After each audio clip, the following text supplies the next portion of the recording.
after that. I should just smile, wave, and go back to my seat. I also want to begin by acknowledging that we are here on the traditional territory and that the welcome that we received from Musqueam and from Corey was particularly important given the topic of today.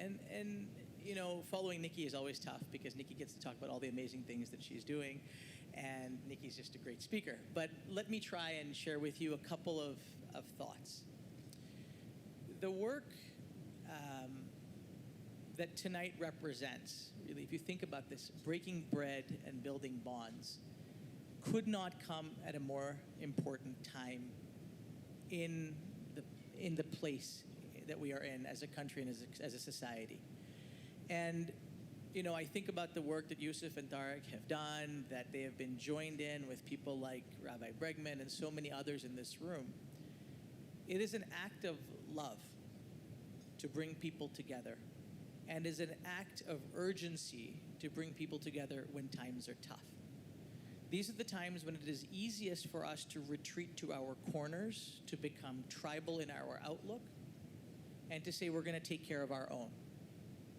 But it takes courage, it takes strength, it takes determination, it takes conviction, and it takes a belief that even though the world and the country and the communities in which we operate aren't perfect, that we have the opportunity every day to make them better. And that is what this evening is about, but it's also about the work that all of us need to be doing every single day. And why now, I think, is clear. The why now is clear. The world needs people to listen to each other, to hear each other, to understand each other's grief, to understand each other's anxieties, to understand each other's frustrations, but also to see the path to where there is shared hope, where there is a shared sense that if we work together, we will actually achieve things that we all need. And we may not realize this, but as diverse communities, as people from different backgrounds who have been here since time immemorial or who may have arrived last week, many of the things that we care about are the same. We want to make sure that we can live in peace and security and safety, that we can make sure our kids have a good education, that we have a roof over our heads, that the places we may have left are places that eventually find peace. But this is a country where we can have those conversations, we can do that work, and we can do it together. I would challenge anyone to find a country in the world where the concept of pluralism is deeply embedded in our DNA. We have a lot of making up to do as a country for past wrongs.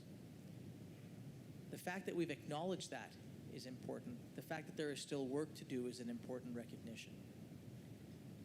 But we also know that if we give people the opportunity in this country to find a path to building something better together, Canadians will always take up the challenge. And so as I look at this room, I look at the diversity in this room of faiths, of colors, of heights, of ages, of political persuasions. I see people that care about something that is greater than their own. And our government has been committed to this work. The Department of Canadian Heritage is committed to this work.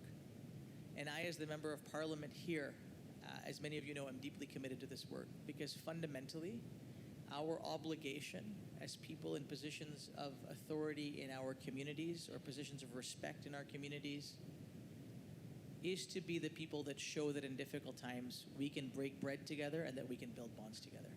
And that's what we're here to do tonight. So thank you so much for what all of you do.